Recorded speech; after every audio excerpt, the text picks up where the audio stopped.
Well, hello kids and Merry Christmas. Sister right here again, and today I'm going to read you a fun storybook. I used to read it to my kids when they were little, and for some reason they didn't really want me to read it to them this year. I don't know, might be on account of the fact that they're kind of grown up. But the truth of the matter is I am a kid at heart, and I still love this book. So, you're wondering what I'm doing with my candy cane? Oh, don't mind me. I'm just gonna suck on my candy cane for a few minutes. Oh, wait, you want me to read the book to you? Okay, fine. I'll put my candy cane down for a couple of minutes so we can start the book. This is called The Legend of the Candy Cane. And don't worry, I'm gonna show you the pictures as we go.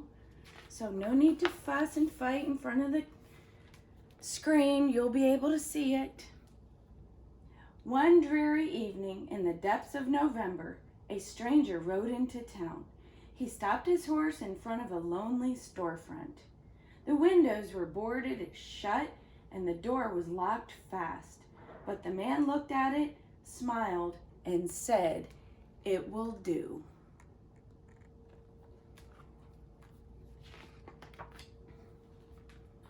All through the gray, short days and the long, dark nights of November, the man worked.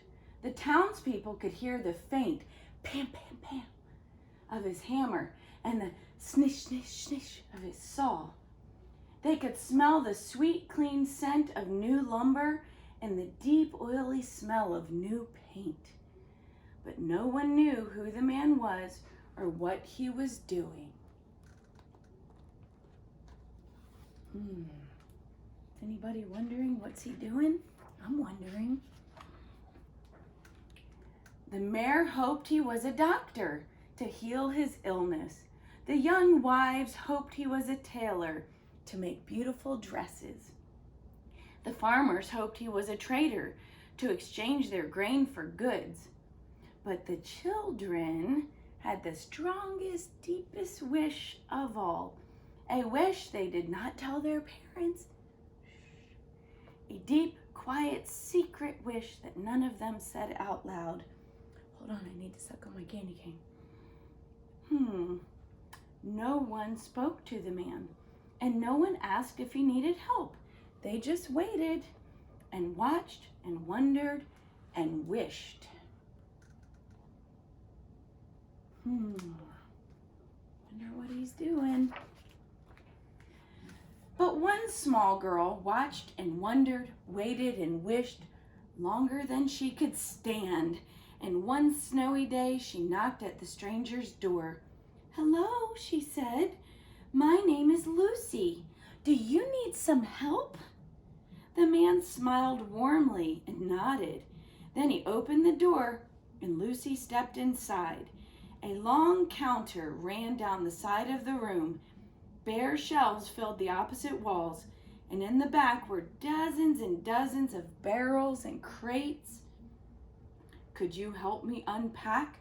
the man asked. There's Lucy. That's Lucy. That's the man. You can't really see him yet, can you? Oops.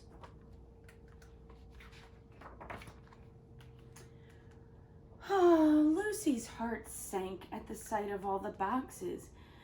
What if they were only barrels of nails and bags of flour? But she removed her dripping boots and hung her coat on a peg. On stocking feet, she crossed the rough wooden floor and knelt beside a crate. "Please, open it," the man urged. Slowly, Lucy put her hand into the box and pulled out an object wrapped in tissue. Round and heavy, it almost slipped through her fingers. Lucy trembled a little as she unwrapped it.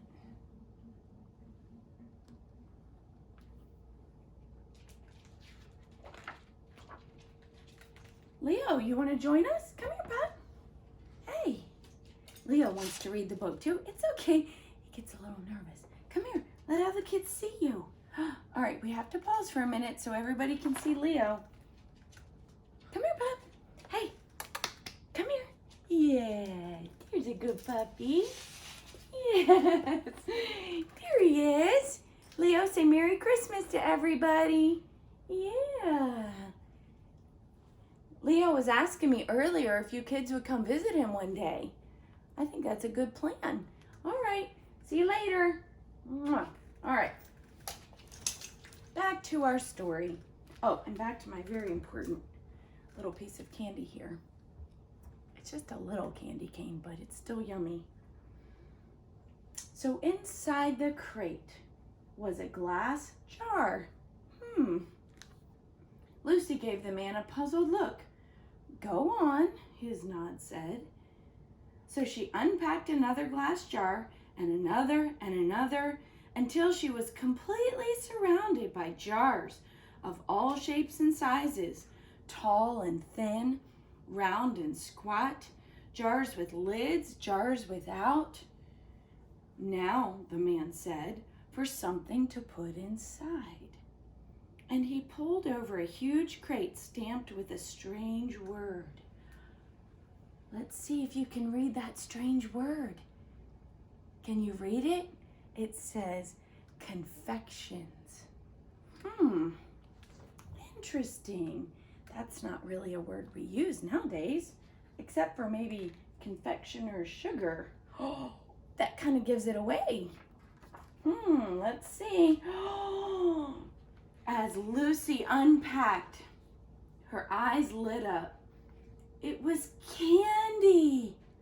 So, fun fact, homeschoolers, which all of you are right now, dentists actually created candy.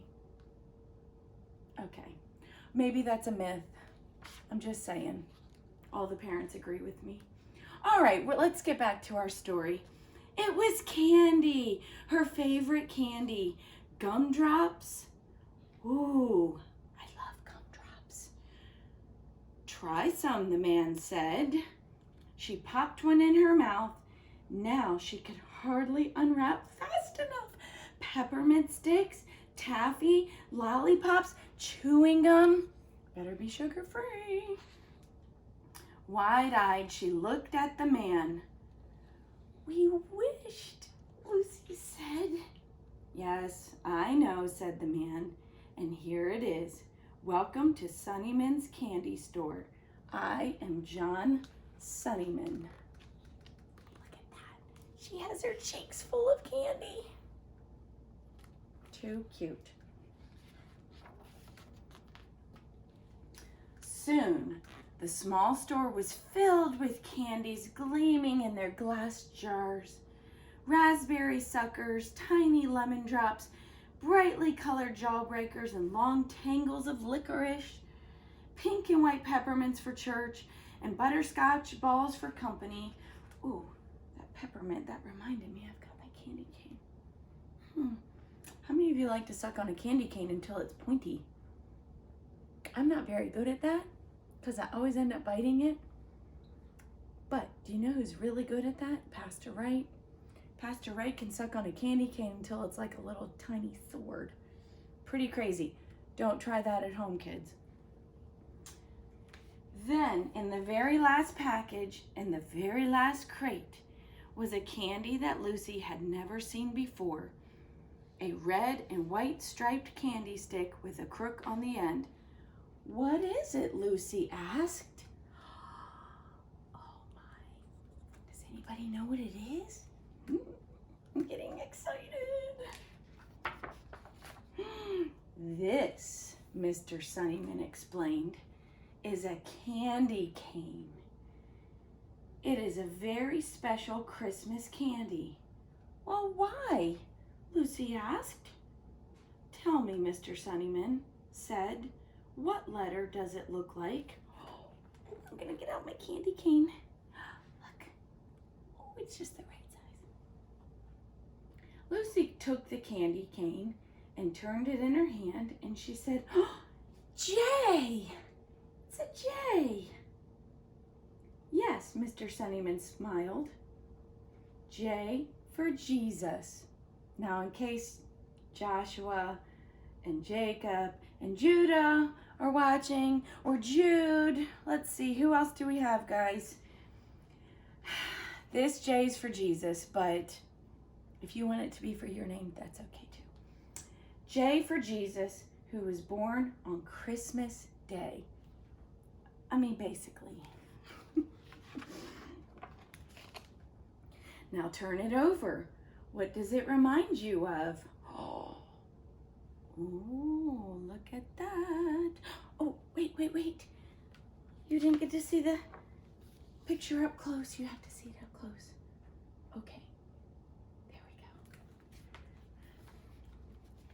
go. J for Jesus. Now turn it over. And what does it remind you of? Lucy turned the candy in her hand. She peered down intently. I know, she said finally. It looks like a shepherd's staff. Who were the first to find out about Jesus' birth? Mr. Sunnyman asked. The shepherds in the field, Lucy answered, watching over their flocks by night.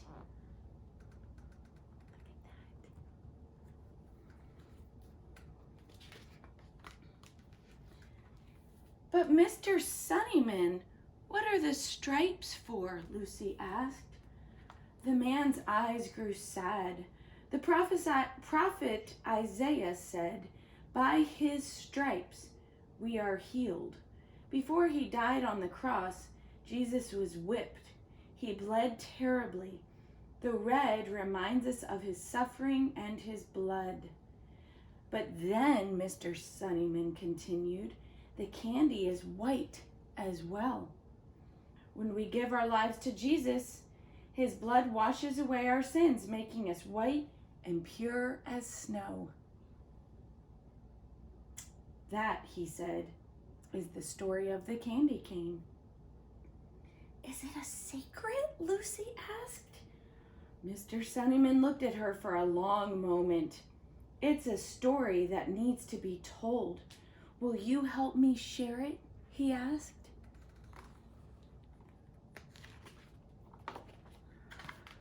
It was now the depths of December. The town was whipped round by blizzard winds. For days the sun hid itself. But every morning Mr. Sunnyman and Lucy ventured out.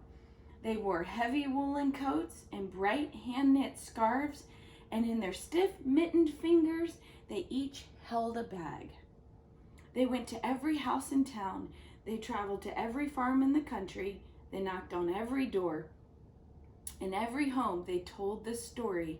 They left a small gift and they gave an invitation. Whew, brr. Must have been pretty cold there. I see some candy canes here in the mailbox. Oh, speaking of candy canes. I couldn't resist. I'm kind of impatient with my candy cane. On the afternoon of Christmas Eve, the sun finally broke through the clouds, and Sunnyman's candy store officially opened. The mayor came feeling better than he'd felt in days. Look at that. The young wives came dressed in beautiful smiles, and the farmers came eager to trade grain for Christmas gifts. The children ran in dizzy circles. Yes, their wish had come true.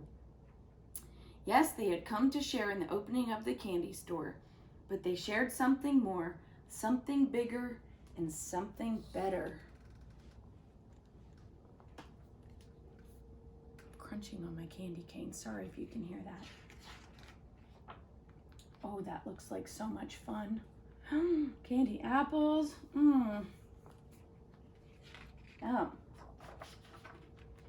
On that Christmas Eve, they shared the story of the candy cane.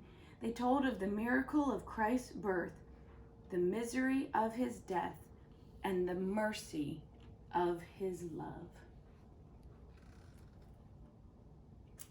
And there you have it, kids.